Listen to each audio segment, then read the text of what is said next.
Hello, hello, hello, and welcome to today's episode of Her Version. This podcast is dedicated to sharing stories of struggle to triumph, a platform that allows individuals to tell their truth in order to inspire and uplift others. For those of you that are new to this podcast and like content like this, make sure you hit that subscribe button. Make sure you follow, like, and share. I am your host, Sabrina Victoria. Let's jump right in.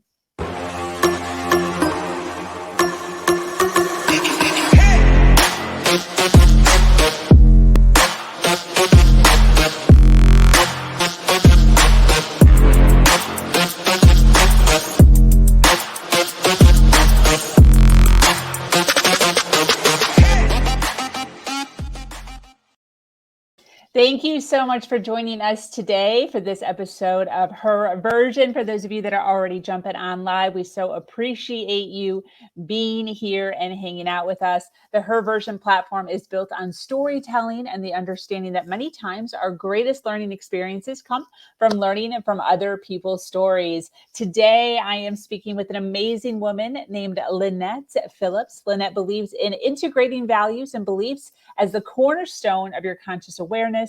She is the co-founder of the Fulfilled Mom Movement and curator space for coaching and programming for moms who want to live on purpose, centered around what matters most to them. She is a mother with a story that includes caring for her mother during her cancer treatments, processing death, therapy, and entrepreneurship. Her journey over the years has been filled with challenges, and she is here to talk about how she has learned to manage her life as a leader with an I can attitude. Welcome, Lynette.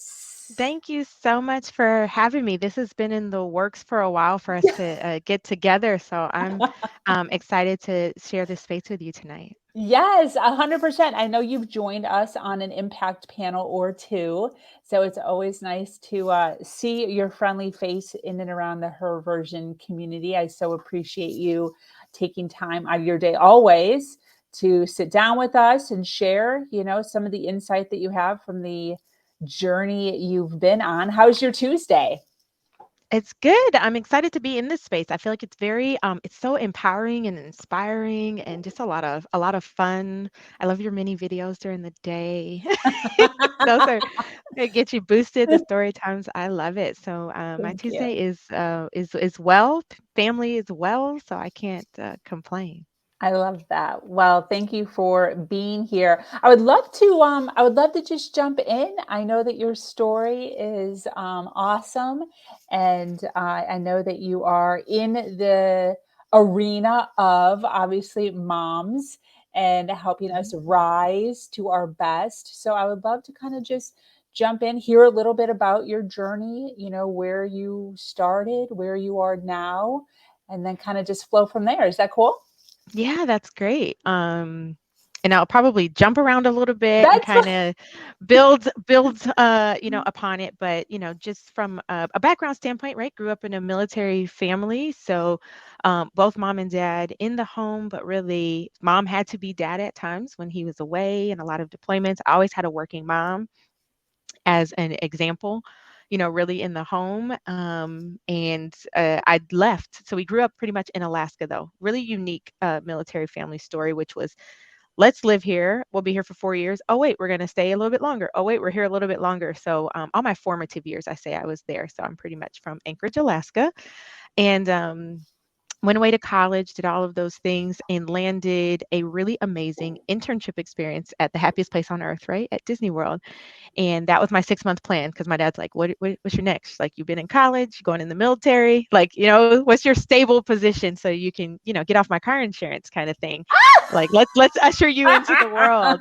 yes, And that I was car like, I'm gonna go insurance. work at Disney World, Yeah. which, it really became a 6-month internship into a 17-year career, which is pretty, just like when I say it, when I think about the experience, when people are still finding out that I'm no longer with Disney, because that's all I've been kind of associated with since my senior year in college. So what And was your very first position? Because obviously I'm assuming you moved Yeah, around. definitely moved around. I was always in the resorts division, but I started at the Contemporary. So, one of the first iconic properties that opened, the monorail's coming through it. Mind you, I'd never been to Disney. Like as a kid, we'd been to other amusement parks, but like I literally was 21, first time I ever stood on Main Street, took in all the smells, the experiences, but literally just loved it.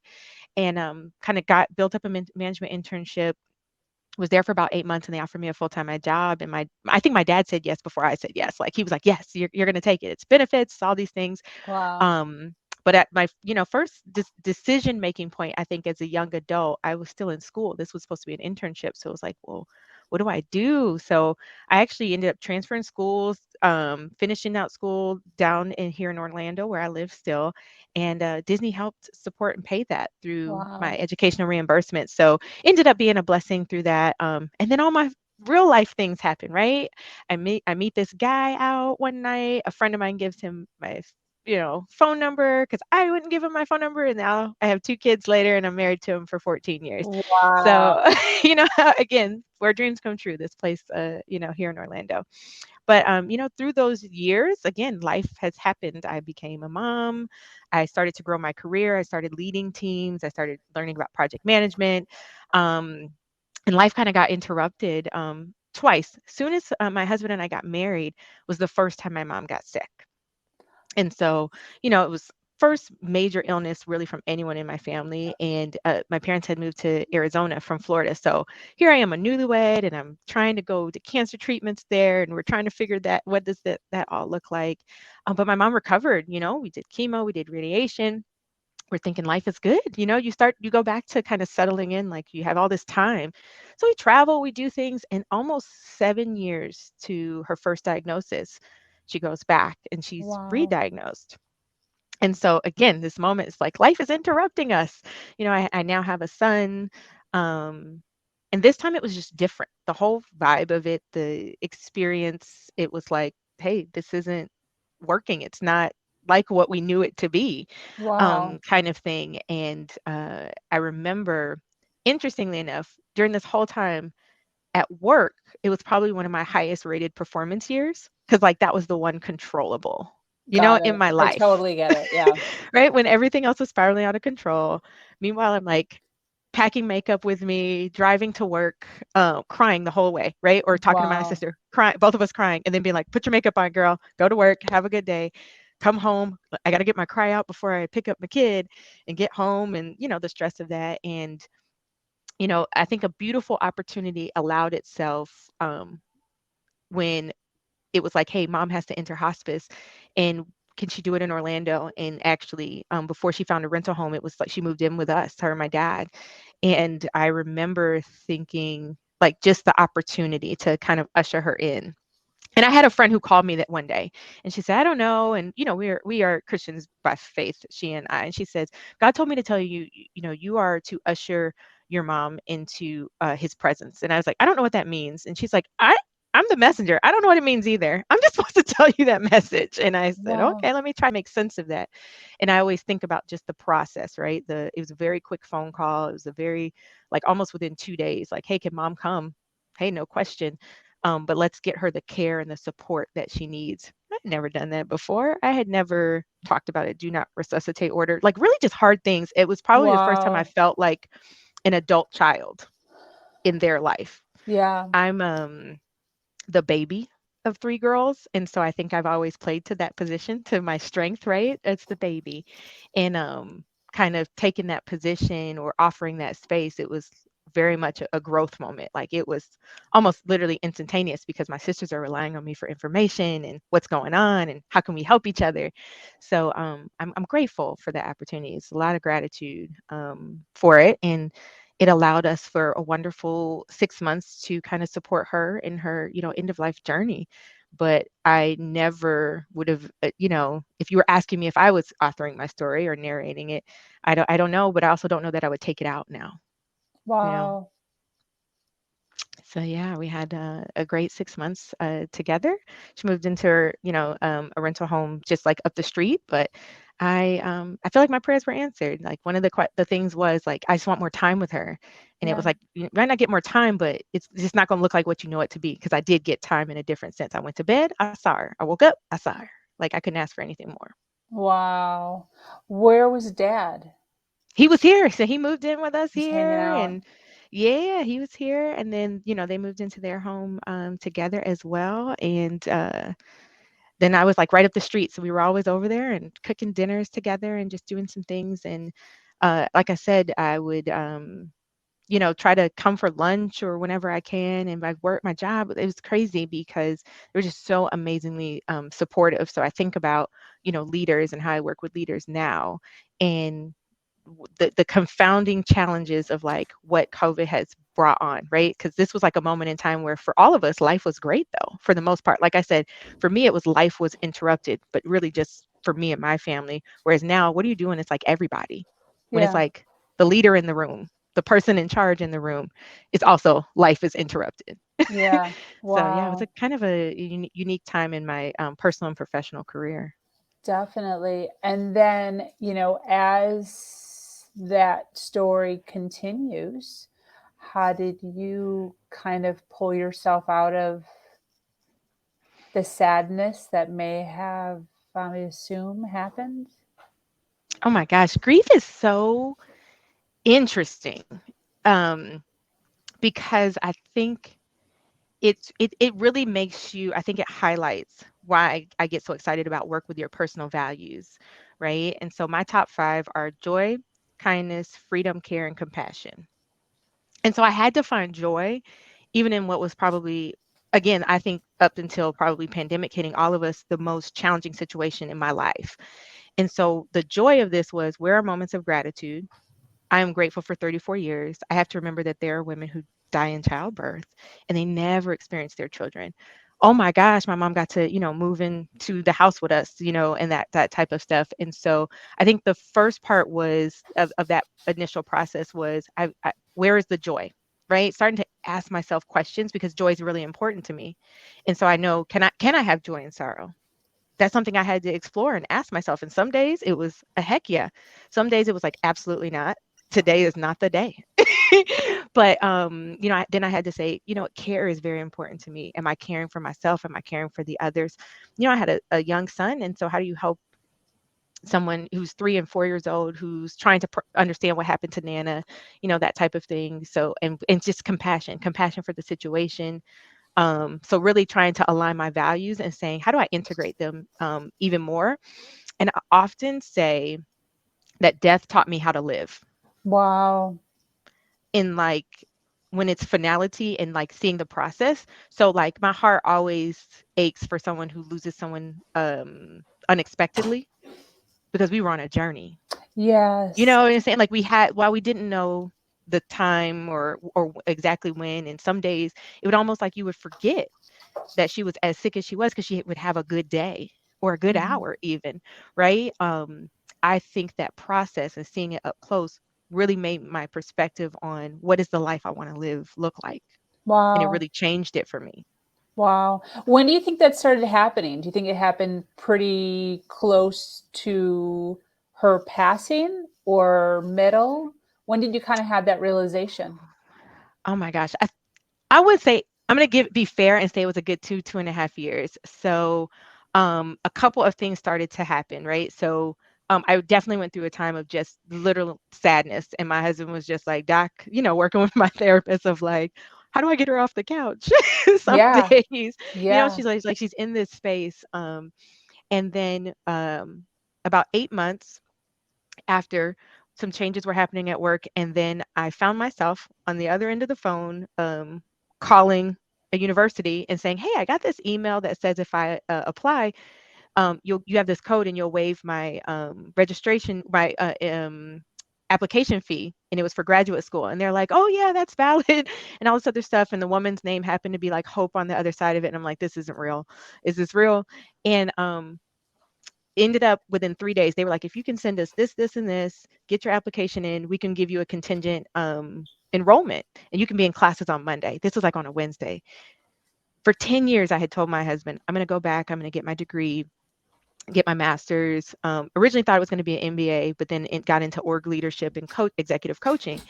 So like that was like my first push really was, okay, what's the life I want to live?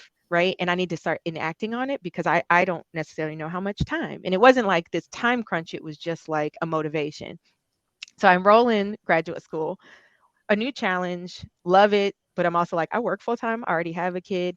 And then about halfway through, my husband is like, "Hey, he was turning 40. He's a little bit older than me." And he goes, "Are we having another baby because I'm turning 40?" And I was like, I don't know. Are we like, or if I should probably, meet your girlfriend who's having your baby because I'm in graduate school, right? Like, what? And so we had conversations about it. And then, it took some time. And then I found myself middle of graduate school, working full time, and then getting pregnant with Maya, my daughter. So I already had Jordan and getting pregnant with Maya. And so that was kind of like this key piece of like, okay, well, we're continuing Nana's legacy, all still while dealing with the grief journey. Like Christmas was hard, Wow. Thanksgivings are hard, all of these firsts of different things and just navigating your life. But it really wasn't until probably, like I said, 2.5 years after her passing, I had Maya. And the first experience, when I had Jordan, my mom had come. She came. She was with us for like 3 weeks. Yes, I yes. came home and it was me and Maya. My husband's a teacher, and so he was home for a couple of days, but he went back to work. And I remember being like, "This is so different." And it was like that first step of like transition in my grief of like, what's now my legacy connected to that, and Wow. what can mom support me from where she is. And it sounds crazy, but I started the habit of making my bed. So I never, ever, ever did that before for 34 years of my life. I've always been that person, drove my husband crazy. And I just felt this inkling one day. She was napping in the bassinet, and I was like, Lynette, if you make up the bed, you've accomplished something today and you've got out of the bed. And then, of course, in my research, I found out like that's one of the top 5 habits of like some of the most productive people in the world, right? Is like give yourself a quick win first thing in the morning. Yeah. And so, I just started making my bed, but then the making the bed became this like piece of just like cheering myself on and getting the affirmations and like, girl, you did this. Can you believe you're in graduate school and you've got 2 kids? And oh my gosh, and joy, like, where's joy in my life and stuff like that. And so here I am almost 6 years later, still doing that habit, still doing those Wow. same things. And I think that that was really, the journey, sharing the journey of like how I really got to that point. Wow, that is awesome. And I love how simple you're making that as far as making the bed. That is a win right off the bat that anyone can do to just kind of just start the snowball effect of getting back to it, you know? Yeah, it's really new habits, right? Because you miss, and I love how like Jane had just said that, like we were just talking about Yeah, that, right? I think growing up, I don't know what our beliefs were around it, but it was kind of like make your bed. But if you don't know the why behind something, it becomes very difficult to integrate that. And so for me, my why was I know that I'm just in a different space and I'm looking forward to my day if I get out the bed. yeah, Like that to me was the why, right? Because it's already enough when you come home, you have a second baby, you're a little bit older, you're trying to get, the bounce back body, you're trying to do all the things. yeah, Um, but you layer that in with just kind of this space of like, but this is different. And now what does this look like? What are my new habits? What are my new interactions? It was different. My sister was the one who showed up at the hospital the next day. It wasn't my mom, but being wow. grateful and having gratitude. But yeah, it's just kind of how you get those little habits that kind of, I think, build you up to what the next step is. I always think of like habits like hopscotch, right? You might do one, then you might jump and do two, then you might do one, then one, you know, and then you turn Yeah. around a little bit, then you got to go back. I always think about it like hopscotch. Yes, that's great. That's a great way because a lot of times when we're in the middle of a challenge, like you said, you're just in bed, you laying on the couch, like you just can't mentally do anything. And I totally get that. And if you're saying something as simple as a game of hopscotch, that can be conceptualized so much easier mentally to just imagine yourself just hopping just one square, just one hop. Yeah, just one, right? Sometimes the Yeah, rock the rock landed only like one in front of you, and you yeah, were strategic, right? I just want to go here, then I want to kind of turn around and go that's back great. because one is like you don't want to overwhelm your system. too, and you don't want to, I just didn't want to like necessarily run out of steam, but I also felt like I also am like, I don't want to leave anything on the table now, because I, felt through the process when it became, oh, this is a different diagnosis. This is now terminal for my mom. There were things just her body didn't allow her to continue to do. Wow. Right. Even trying to go on some of those like last trips and other stuff, the rest needs to look different versus, the mom I had even 7 years prior battling cancer the first time. And so for me, it was just like, if I'm going to have optimal health, or what can I do to promote optimal health for me? Given that, what are the steps that I can take? Am I in jobs that I love? Am I spending my time intentionally with people that I love? So a lot of this work actually, I think, led me to be able to handle where we are in the pandemic, because next to this, I think us all figuring out what's our new world order, how to live life intentionally, this was almost that same process again, because in a way we're all grieving what was. Yeah. And I always keep saying, man, if people don't get on the train, they're gonna get left. Like, you Yeah. have to be able to move yourself forward after what we have recently experienced. Yeah. Definitely. 100%. I agree with you.